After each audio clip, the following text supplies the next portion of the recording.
I'm your host with the most local 23. You're joining me for Knight in Shining Suit, Chapter 21. Right now, you're wondering what kind of horrible thing you've done in your life to deserve this kind of karmic retribution. Just when you set aside your fears and decide to be in the present and in a relationship with Ryder, he's had a horrible accident.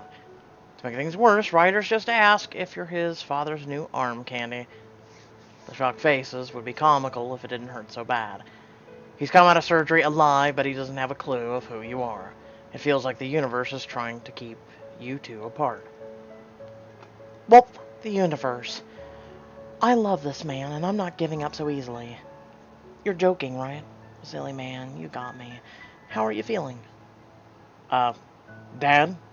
I don't remember a female secretary. Remember the last one who tried to blackmail me into a compromising position? Why on earth would you hire another one to replace her? Ryder Anthony Van Woodson, I did not raise you to act like this towards women, especially to one that's your girlfriend. Ryder blinks, he looks away and shakes his head. Girlfriend? Last time I checked, I was very, very single. You breathe, your breath leaves your body in a great big whoosh. Your hand reaches out to brace yourself, otherwise you're going down. Paris moves closer, grabbing your arm and giving you a comforting squeeze. Wait, you don't remember Astrid? Oh, is that her name? I'm pretty sure I'd remember having a girlfriend, but I don't. Nice try, sweetheart. You'll have to sink your claws into some other schmuck. What?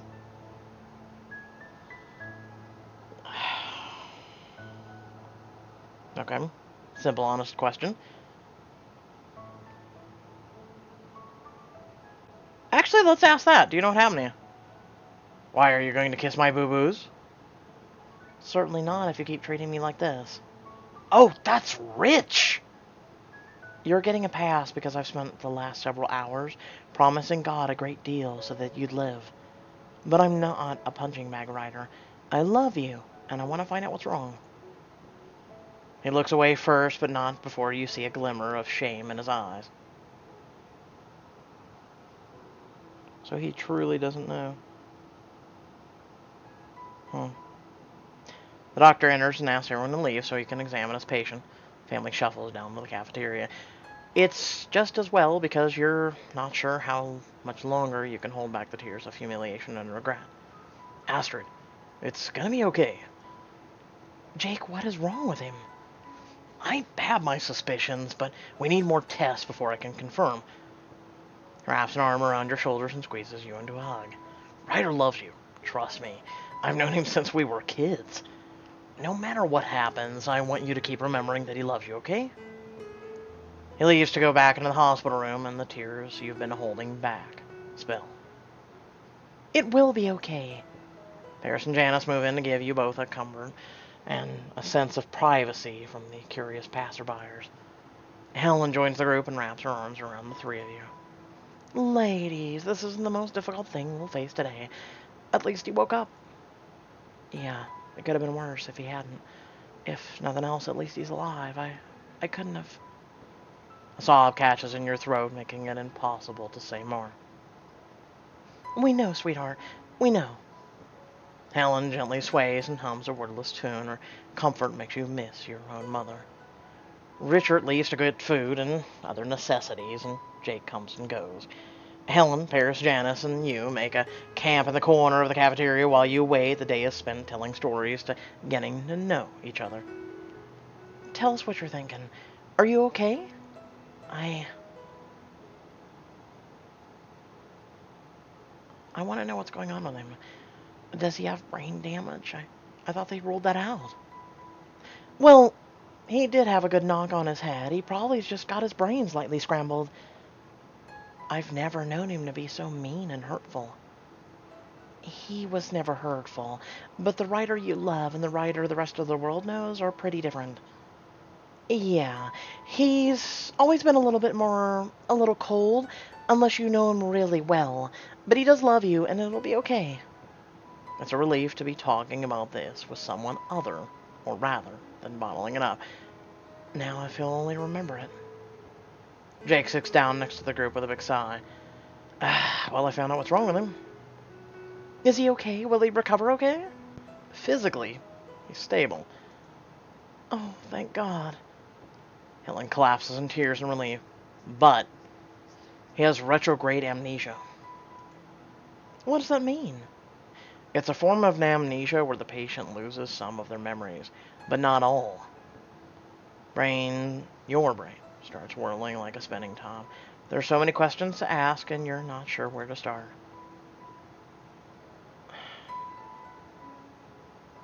How much time did he lose? We don't know for sure yet. Or, well, I don't know. I wanted to come down here and update you. It's a significant amount. He doesn't remember the trip to Miami, or meeting you. It feels as if someone's driven a railroad spike through your heart. Paris wraps her arms around you and weeps against her shoulder. Paris had promised that he'd live for you. Well, he lived, all right. But it wasn't for me. He doesn't even know who I am. What's that, dear? Helen's face is a mask of shock and pain. You don't want to give her any more, so you shake your head. Nothing. I was just trying to figure out what to do. Can we go see him? Jake squirms a little and looks away. Is that a no, Jake? No, Janice, it's not that. He's not himself. It's probably better to let him rest. Jake nods, looking relieved. Yes, he needs more time to heal from surgery. Some quiet will do him good, I'm sure. You look away, emptiness wars with sadness. You get what Jake isn't saying. Seeing you upsets Ryder because he doesn't remember. He doesn't know what you mean to him. Astrid, it's just for the best right now. Give him some time to get his head on straight. Sweetheart, it's been a hard few days for you. Why don't I call a car and have them take you back to home for a few hours of rest?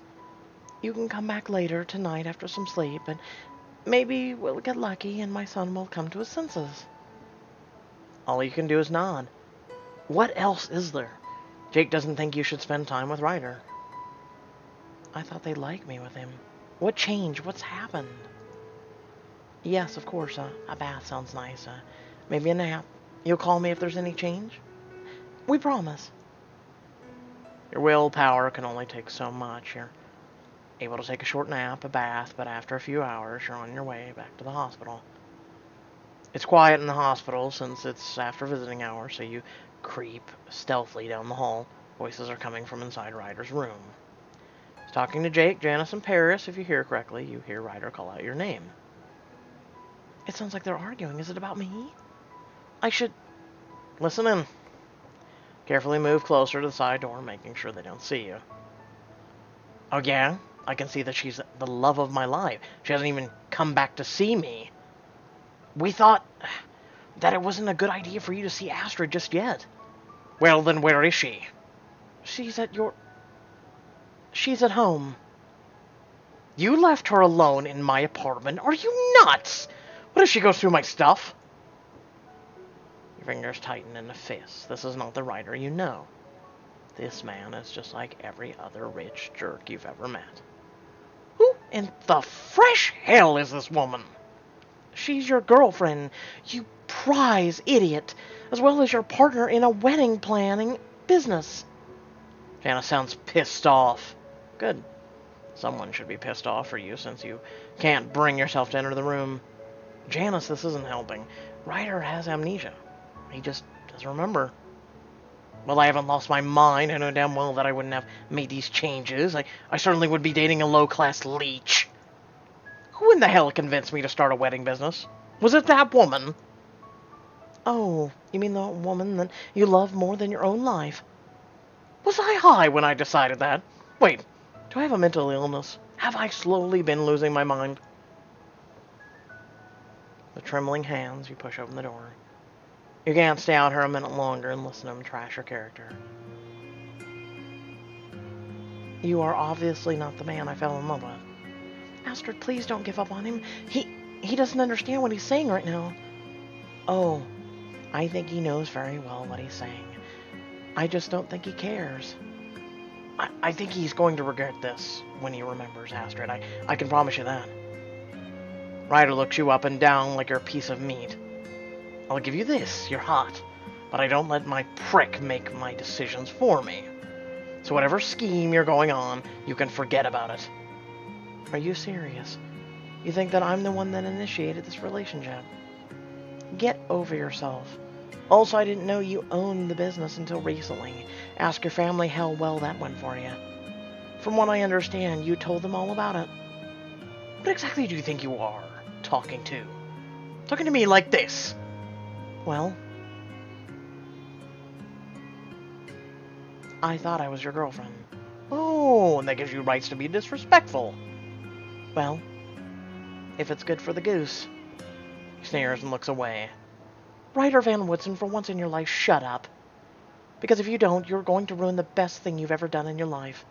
Hell, I'm running all the business in Manhattan now because you wanted to spend more time with her. Oh, really, Paris? And who decided that you were going to be the one to run all the Manhattan businesses? You did. Why on earth would I do that? You're barely more than a child. A loud smack rings out like a gunshot in the room. Ryder looks at Paris in shock, unable to believe that she hit him. Astrid may be letting you run roughshod over, but I won't. That accident must have scrambled your fucking brain, because you've come out of it all messed up. She spins on her heel and leaves the room. You can see the tears about to spill over.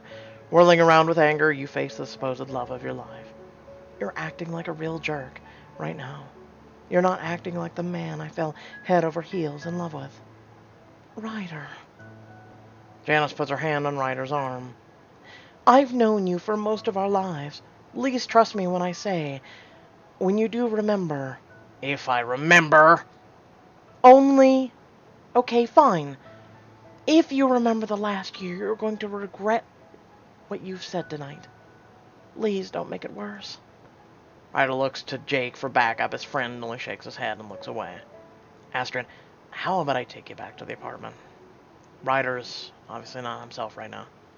No, you don't get to act like this is all normal. What the heck is wrong with everyone? I'm not the guy who barrels into a relationship with someone who isn't even... Even what? Squirms a little on the bed, but sets his face into a mutinous expression and sneers. Even on the same social class as I am. Why would I hook up with a gold digger?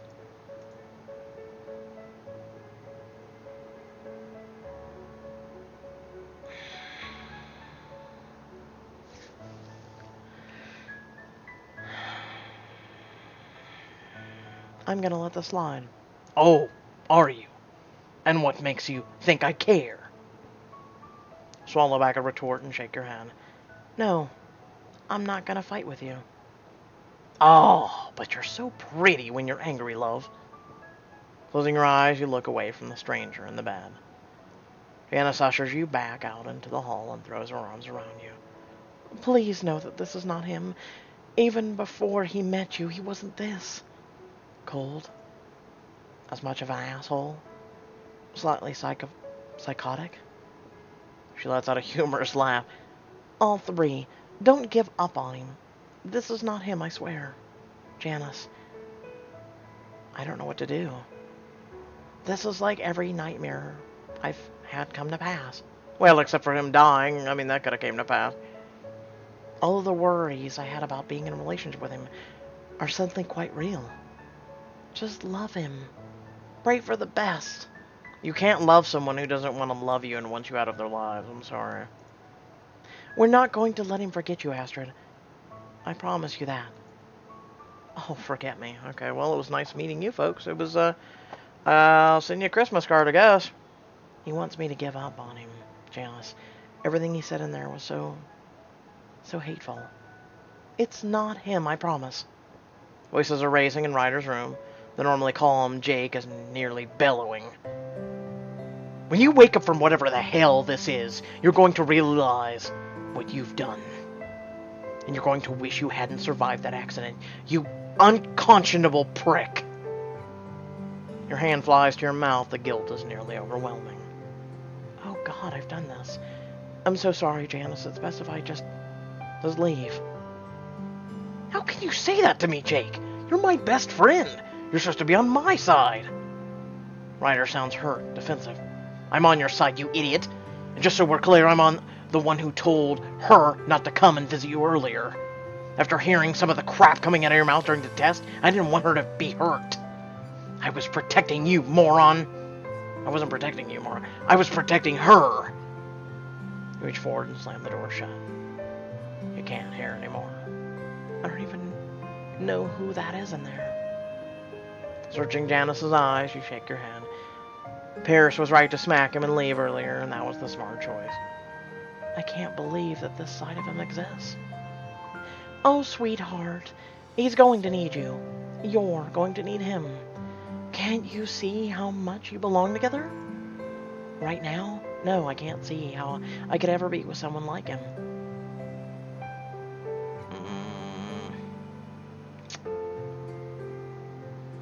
Nicole, I love my BFF. So we got one more to go.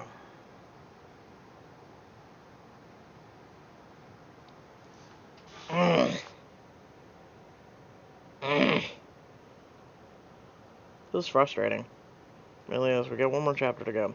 I don't know if it's a finale or not, but I guess we'll find out here soon. It's irritating. Like I said, I believe I know what's going to happen. But, I mean, unless the doctor's cleared him, I mean, he may still have brain swelling, he may still have a lot of issues, so I don't know. I don't honestly know.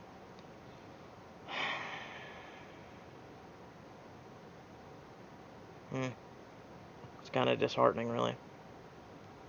I was like, you're really starting to like the story, and all of a sudden it took this weird turn, which is foreseeable because of all the wrong reasons, and is predictable if it goes the way I think. But at the same time, it's you know, when you care about stories like this, you get that feeling, you know? You get that, like you're there, you're the character. Or at least you're offended by one of the characters, you know? So we got one more chapter to do, and then we're done for this evening. I had, sorry about being a little delayed from the first chapter of 20. I went and got a little something to eat, because I have not ate all day. All I've had is a cup of coffee and some Hawaiian punch. So, yeah, I had to eat at least a little something. Welcome to the life of a YouTuber. If you think it's glamorous and rich and famous, you'd be wrong. With that being said, I hope you all did enjoy the video. Head down the description below, links to social media, our Discord, and a few links to support me and my content. There's also a link to our Twitch, where you can hang out when I do streams on that other platform. Like I said, I'm trying to branch out. Also, make sure to like, share, and subscribe. Hit that little bell next to the subscribe button so you don't miss out on notifications for when a video goes live. And until next time, stay well, stay awesome. I'm going to catch you all probably in chapter 22? Question mark? Yes, 22. Which I wonder if it's a finale. I guess we'll find out together. Peace.